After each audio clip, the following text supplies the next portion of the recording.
Howdy, y'all. The following is a clip from a show called On Our Last Nerve. Watch it on Objectively Subjective's channel and catch it every Friday at 7 p.m. Central Time. And also be sure to subscribe. We have some wonderful co-hosts on the channel, #Heathen and Faithless Southerner.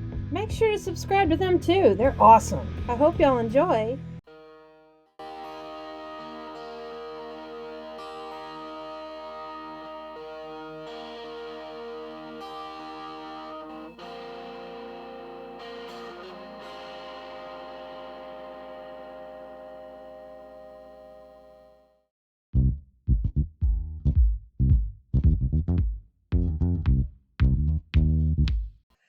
All right, so lately there has been, there's been this issue for as long as I can remember.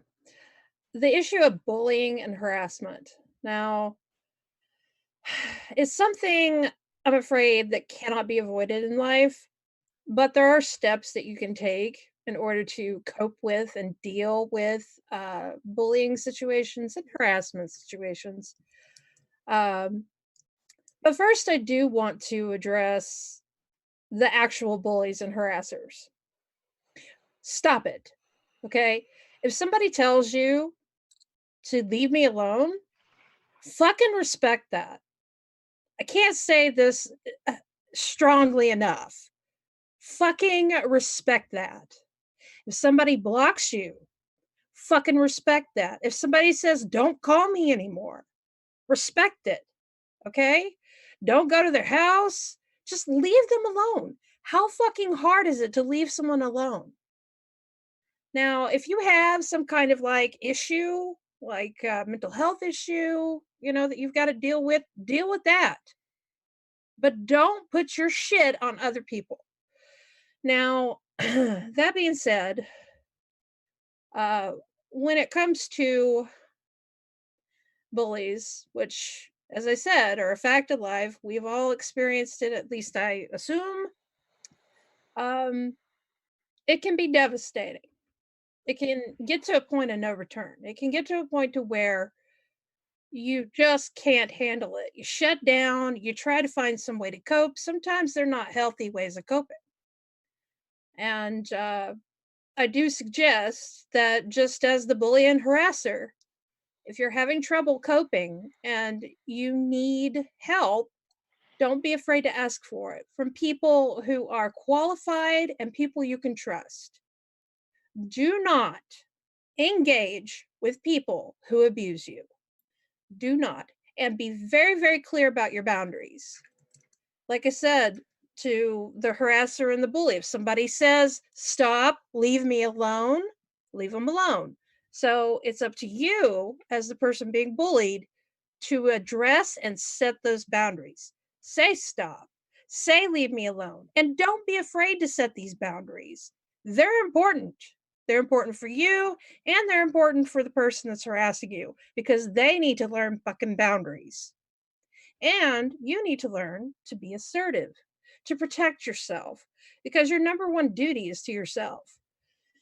Now, one way that you can, I've been kind of looking into this. One way that we can help each other to prevent cyberbullying and things like that is to refuse to pass on messages that are bullying. Don't propagate more drama. Try to diffuse it or stay out of it. Don't engage, right? Tell your friends to stop the bullying. If you see it, say it. Say, stop this, right? And if they continue, then, there are different ways to handle different situations. Like on Twitter, you can report, you can do different things. You can also be there for if your friend is being bullied. If it's somebody that you love and adore and trust, and they trust you, reach out to them, see if they're okay. Advise them, do not engage, right? And like I said before, block the communication. Don't be afraid to block. Don't be shamed into not blocking. Okay? Because your health is more important than some fucking asshole calling you out because you blocked them. Oh, they blocked me. Oh. So what? Like, people block me, I laugh. That's, you're an adult. I mean, most of us are adults. Uh, Fucking deal with it, right? So, one thing too is never ever post or share your personal information, and don't post and share your friends' personal information either. And if they are LGBTQIA or things like that, and they're not out yet, like, be very, very careful what you say about your friends. Don't share your passwords. I mean, I know that's kind of like a given, but don't try not to share too much personal information, about your private life to people that are strangers. Definitely don't get on your social media and just pour out every little thing that is bugging you in the moment that you're already upset. I know this is really, really hard. Now, it's different than saying, look, I need some hugs or support, right? This is a different thing. I'm saying, don't get on social media and say, this fucking bitch, and they did this and that. That's not going to help. That's not going to help you. It's not going to help anybody else. Don't do it. Just put the phone down, walk away, find your calm, find somebody to talk to, get out. Okay? And definitely don't put anything online or in private messages to people that you don't trust, that you don't want being seen publicly. Okay, just don't do it. Try not to engage when you're upset. If you're in an interaction online where, you're disagreeing and things like that, try to step back and stay calm, because if you don't, you're going to end up saying something irrational. It's going to bite you in the ass. So try to be as polite as you can. I know this is hard. It's really hard, especially when people are being an asshole to you. You have to learn to be indifferent to how other people see you. Now, I know that that's easier said than done, trust me. But it's really important.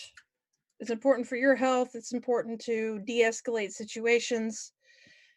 And yeah, so I want to reiterate again, if you feel you are at your wit's end and you feel you're being harassed, report it, reach out, get professional help, seek out people that you actually can trust, you can trust, and talk to them, right? But don't go and make a video or make a post bitching about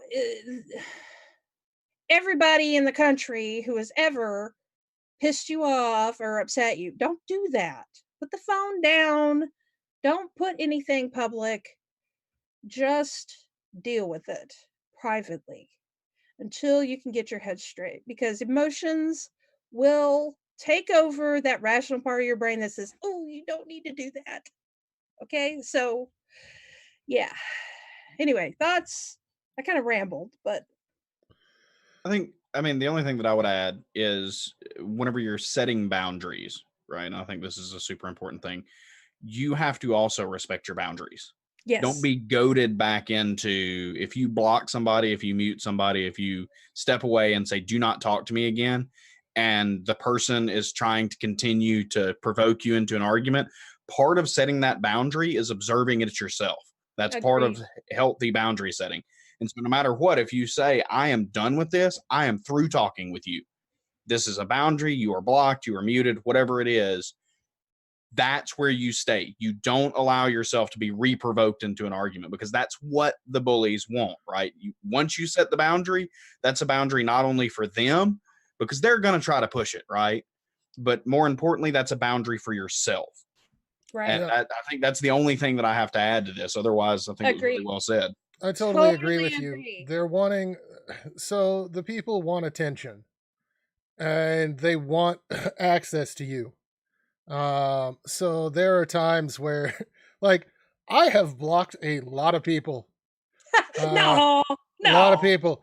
I will say I'm probably close to around 75 to 100K people by now.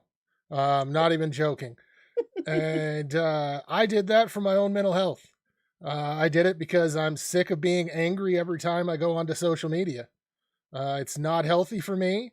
I have people that I want to help. I have people that I care for. And that's my boundary. I have no interest in getting into these arguments again. So I used a blockchain. And people can, and I have to word this in this way because people will take it wrong. People can go to their grave in a very, very, very long time from natural causes mad that I blocked them. I don't care. Well, and I think this is, I'll say something else on this, especially whenever it relates to social media use. You have to do a proper self-examination whenever you're on social media, right? Because Maddie and I's views on blocking and things like that are radically different. I almost never block anybody. I don't have anybody currently blocked on Twitter. Twitter is fun. It doesn't like, it's not something I get like angry about. I get irritated from time to time, but it's like a different, me and my wife were talking about this. It's not like something that affects me. You have to do a self-examination. That's not saying that I'm better or worse than anybody else. It's just the way that I engage with social media.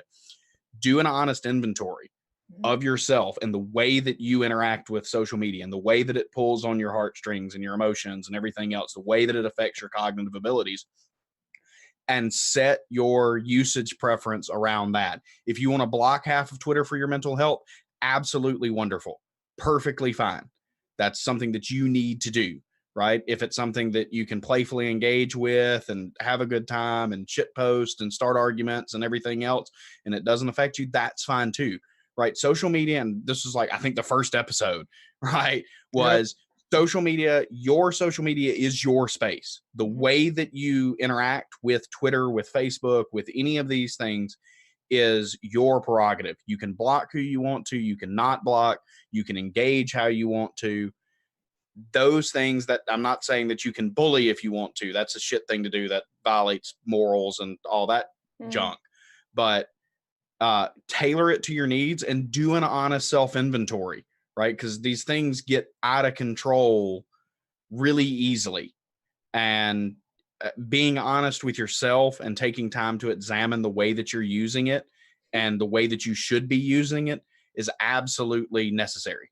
I'm sorry, Sash made me laugh. Yes. No, you're okay. I was just gonna say, Evans and I have very different approaches to social media. Evans absolutely loves a shit show at times. Evans loves battling it out with people. He loves just going head to head. And me, I like social media because it's a way that I can get on there and I can meet people and I can interact in a fun and pleasant way. And if social media stops being fun and pleasant for me, then I don't want to use social media. I've basically almost completely stopped using Facebook because there's just not really any enjoyment to it for me. So Facebook is a great place, or not Facebook.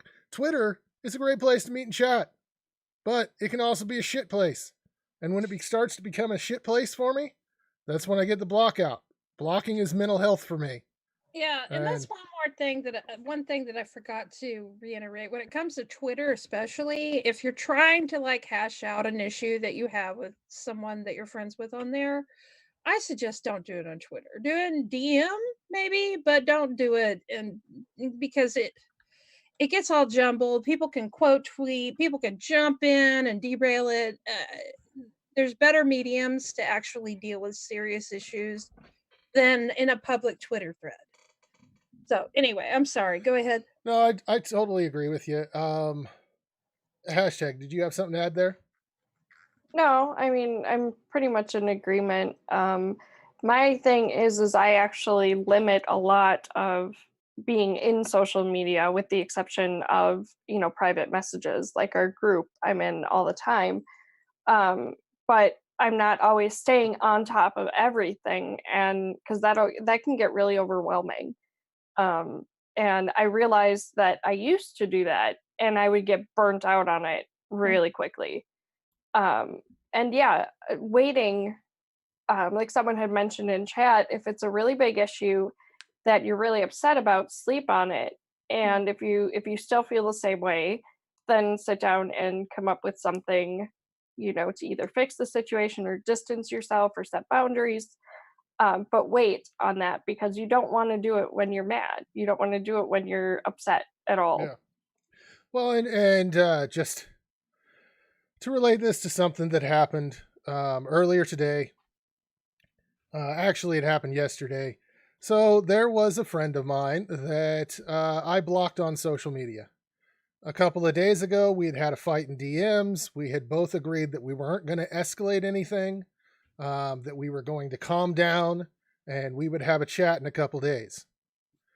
And I got back online the next day, and they had escalated to the point that, in my opinion, they were spewing outright lies and horrific things, and I blocked, and I was done. And so that person's really mad, and they can be mad. People can be mad at me for blocking that person. I won't name names on my show because that's not something I'm interested in doing. But if people want to be mad at me for that, they can. If people want to unsub from me for that, they can. If they want to remove their Patreon, they can. Hell, if you want to go on social media and bash me like I'm the worst human being on earth, have at it. They're already doing that. Yeah, I know what we're doing after the show, You'll y'all. Be done. Like your show. I people that have followed my channel and my old channel know that I practice a form of modern stoicism. One of the things that it's in my control is who I interact with. Yep. And if you don't like it, tough. It's not in your control. So yeah, that's really what I have to say about that. I do want to iterate. Yeah, I want to iterate one thing.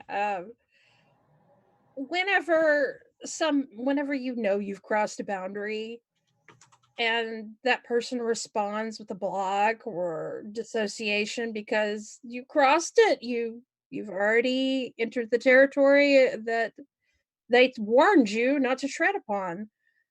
Like, seriously, don't accuse them of something that, like, shunning. Come on. Yeah. Don't do that. That's very unfair. Now, I realize that people have experiences that are very traumatic to them, and I can totally identify with that, right? But to project that onto someone else because you made a mistake is very unfair, and I would argue it's abusive. So, I would as well. This is another good time to just point out that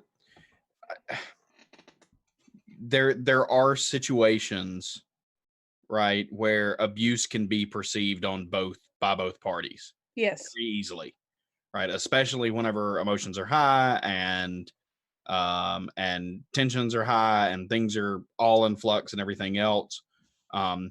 We think, like Maddie said earlier, we think very dichotomously, and usually that's not the way that things actually are, right? Usually the truth, is not black and white, right? But it's very easy for things to seem absolutely awful from both ends. And things can actually be absolutely awful from both ends is another thing that people really, really miss. People can behave in the worst way possible while clashing with each other, and nobody can be right in a situation. And that's not saying anything about what we're talking about, but just as a broader scope. It can. I mean, it absolutely can. Like, two people can be absolutely fucking wrong about everything that they say, even if they're saying counter things. It's not that one is true and one is not. Yeah, and sometimes you'll have a situation where one initially is correct and they take an issue and then it escalates to the point to where it's gotten to be so irrational, so highly charged that it goes beyond being able to tell who was right and wrong in the first place. So that's why I'm saying, whenever you're trying to have these nuanced conversations, Twitter is not a good medium for it. And I do this all the time too. So I'm a hypocrite, whatever, call me out, cancel me, whatever you want to do. But I'm trying my best to not do that. And I suck at it, but whatever, you know? All right.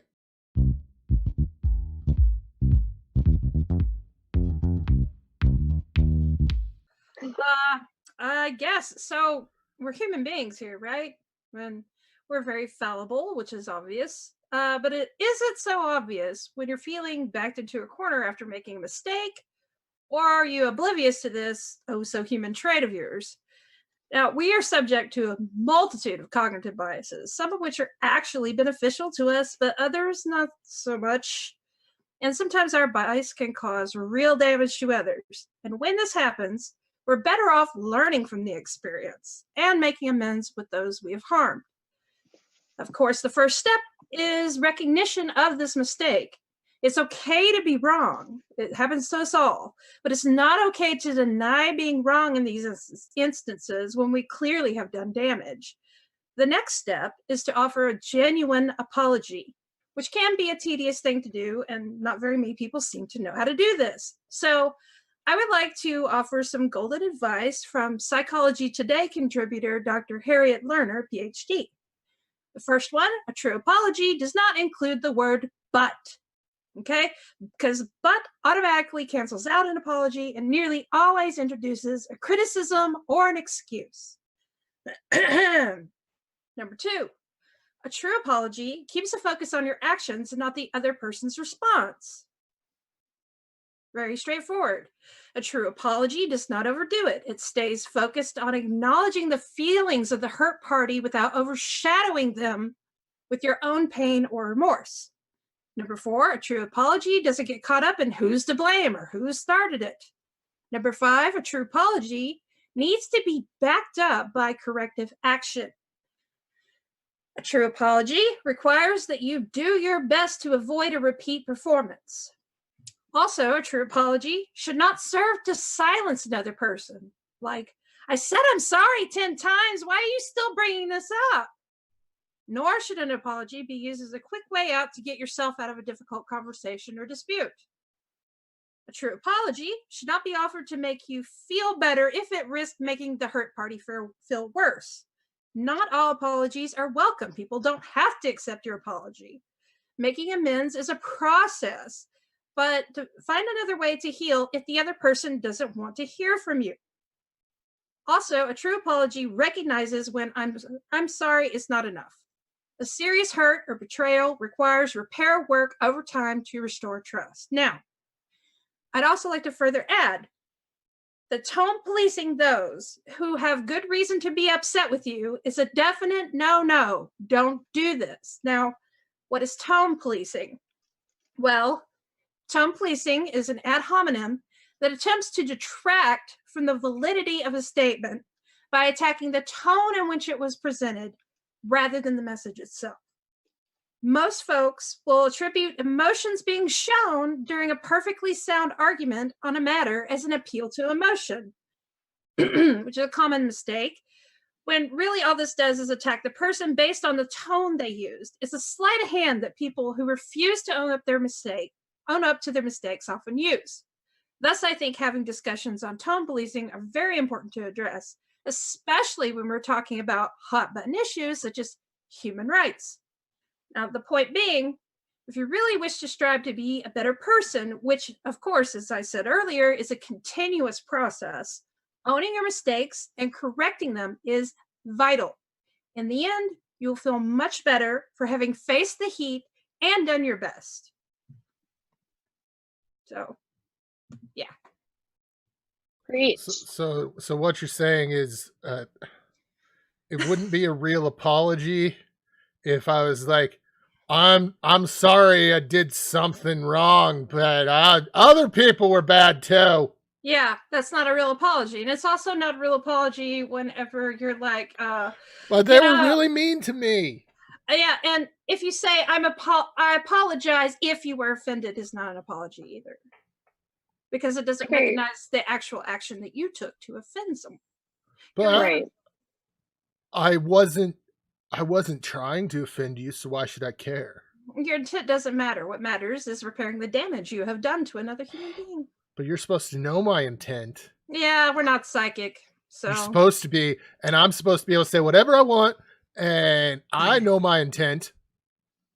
So you got to figure it out. Yeah, that's not how this shit works.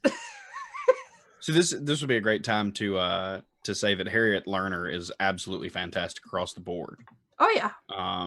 She's a brilliant author, and this actually she goes into depth in her book. Why Won't You Apologize? Yes, it's a great book. Anybody should pick it up. The Audible copy is really good. I love the narrator. Same narrator that did How Emotions Are Made, which is a much more popular book if anybody's ever listened to it. And it's short, sweet, concise, to the point, cheap.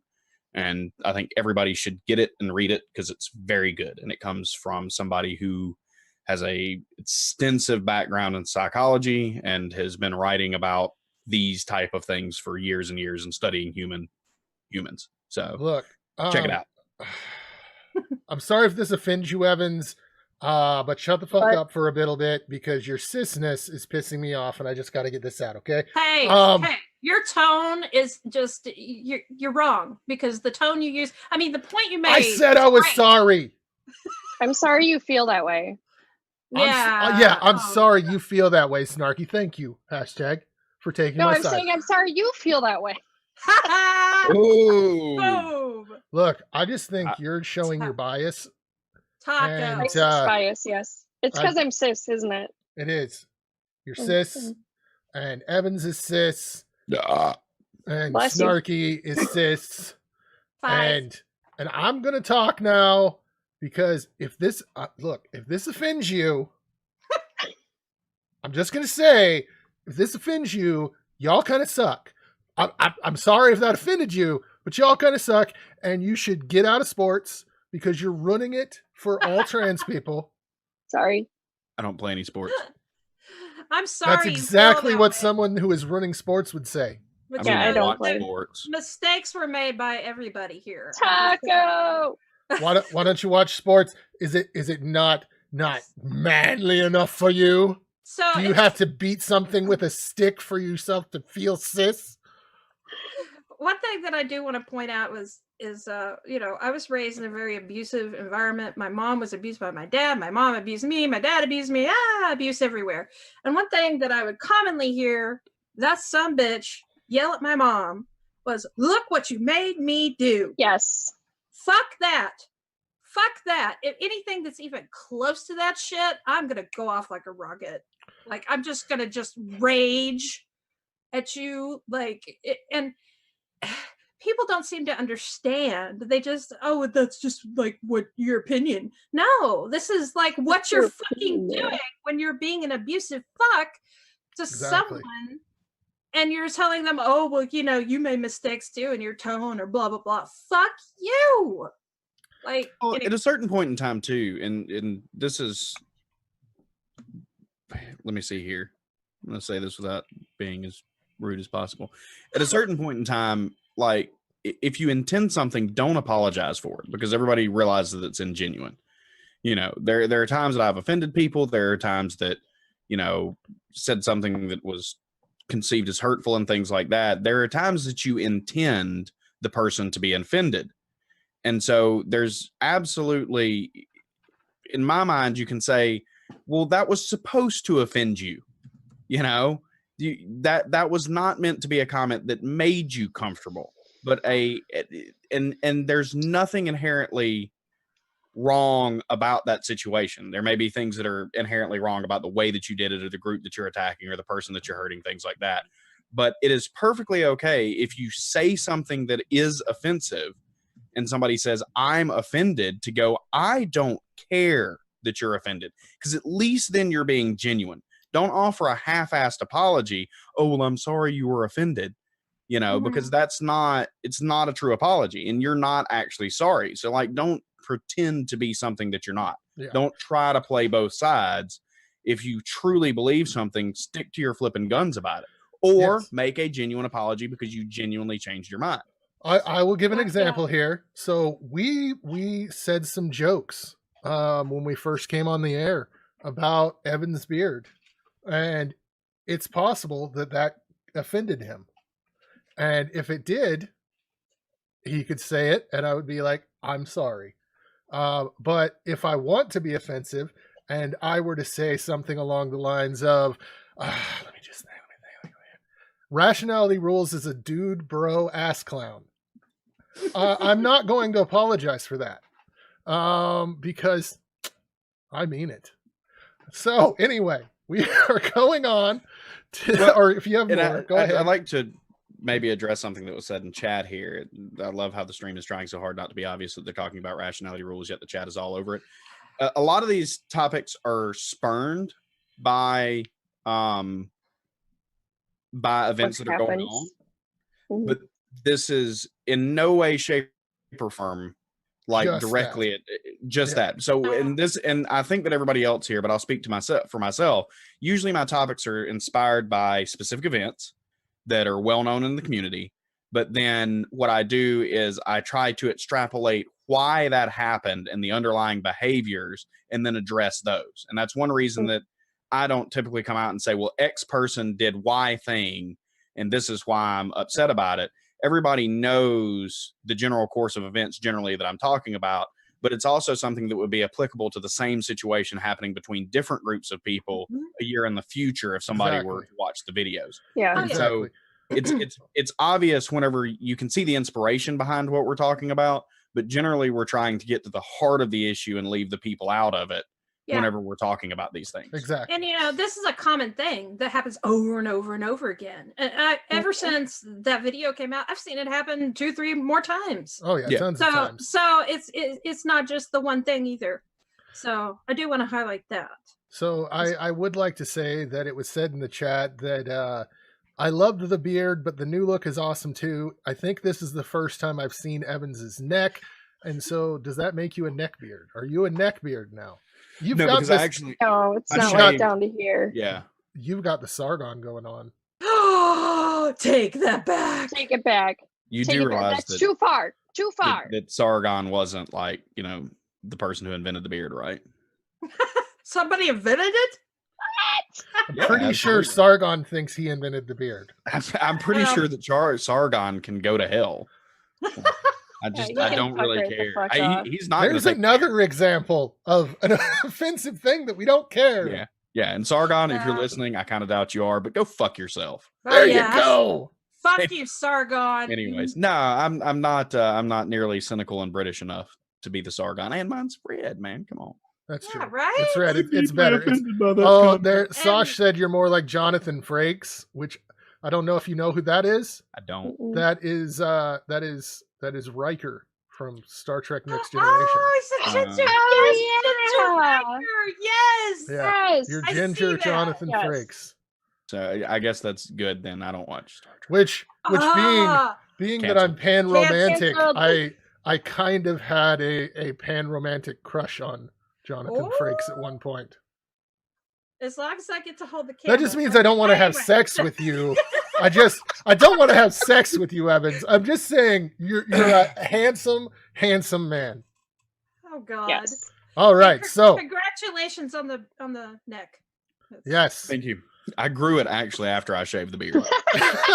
People don't realize I didn't have a neck. That's why you didn't see it. Special thank you to all my wonderful patrons. I really appreciate your support. Also, like, share, subscribe, and hit the bell icon so you don't miss another snarky video. Don't forget to know yourself and stay snarky.